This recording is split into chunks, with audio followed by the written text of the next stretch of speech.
ಎಲ್ಲರಿಗೆ ನಮಸ್ಕಾರ. Welcome to my YouTube channel UK Pro 83.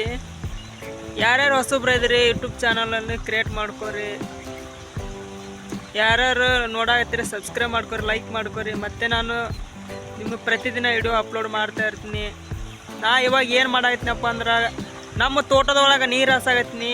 ಯಾಕಪ್ಪ ಅಂದ್ರೆ ಇಲ್ಲಿ ಕಾಣ್ಬೋದು ನಿಮ್ಗೆ ನೆಲ್ಕಡ್ಲಿಗೆ ನೀರು ಹಾಸಾಗತ್ತೀನಿ. ಮಾರ್ನಿಂಗ್ ಅದು 4 ಗಂಟೆ ಕರೆಂಟ್ ಬಂದವು, ನಾನು ನೀರು ಹಾಸಾಗತ್ತೀನಿ.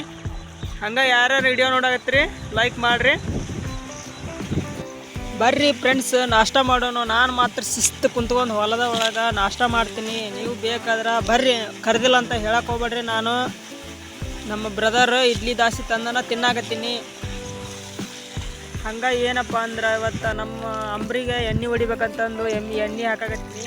ಫಸ್ಟು ನೀರು ಹಾಕಾಕತ್ತೀನಿ. ನೀರು ಹಾಕಾಟ ಸ್ವಲ್ಪ ಎಣ್ಣೆ ಐತಿ, ನಿಮಗೆ ತೋರಿಸ್ತೀನಿ. ಅಂಬ್ರಿಗೆ ನಿಮ್ಮ ಹೊಲದ ಗದ್ದೆ ಒಳಗೆ ಯಾವ್ದು ಹೊಡಿಬೇಕಪ್ಪ, ಸೀರು ಬಿದ್ದಿರ್ತಲ್ಲ, ಕಪ್ಪು ಸೀರು ಬಿದ್ದಾಗ ಯಾವ್ಯಾವ ಎಣ್ಣೆ ಹೊಡಿಬೇಕಂತಂದು ನಾನು ನಿಮ್ಗೆ ತೋರಿಸ್ಕೊಡ್ತೀನಿ. ಈ ಥರ ಈ ಎಣ್ಣೆ ಏನು ನಾನು 4 ಎಣ್ಣೆ ತೋರ್ಸಾಕತ್ತೀನಿ, ಒಂದು ಪುಡಿ ಎಣ್ಣೆ ಏನು ತೋರ್ಸಾಕತ್ತೀನಲ್ಲ ಅದನ್ನು ಯೂಸ್ ಮಾಡಿರಿ. ಸೀರು ಇದ್ದಿದ್ದು ಅಂಬ್ರಿ ಒಳಗೆಲ್ಲ ಹೋಗುತ್ತಾ. ನಾನು ಇವತ್ತು ನಿಮ್ಗೆ ತೋರಿಸ್ತೀನಿ. ಮುಂದೆ ನಾನು ಎಲ್ಲ ಅಂಬ್ರಿಗೆ ಹೊಡಿತೀನಿ, ನಿಮ್ಗೆ ಲೈವ್ ಆಗ ತೋರ್ಸಾಕತ್ತೀನಿ. ನಾನು ಏನು ತೋರ್ಸಾಕತ್ತೀನಲ್ಲ ಅದನ್ನು 40 ml ಹಾಕ್ಬೇಕು. ಈ ಬಾಟ್ಲಿ, ಹಸಿರು ಬಾಟ್ಲಿ ಇದೆಯಲ್ಲ ಅಷ್ಟು ಕಲಿಸ್ಕಾಟ್ ಹೊಡಿಬೇಕು. ಇವಾಗ ಸ್ಟಾರ್ಟ್ ಮಾಡಿದ್ದೀನಿ ನೋಡ್ರಿ. ಹೊಡಿಯಾಗತ್ತೀನಿ ಅಂಬ್ರಿಗೆ. ಅಂಬ್ರಿ ಅಲ್ಲಿ ಹೂ ಬಂದಿತ್ತು, ಹೂ ಬಂದಾಗ ಇಷ್ಟೆಲ್ಲ ಎಣ್ಣೆ ಹೊಡಿಬೇಕು, ಅಂದ್ರೆ ಇಳುವರಿ ಚಲೋ ಬರುತ್ತೆ ಅಂತ ನಾನು ಹೇಳತ್ತೀನಿ.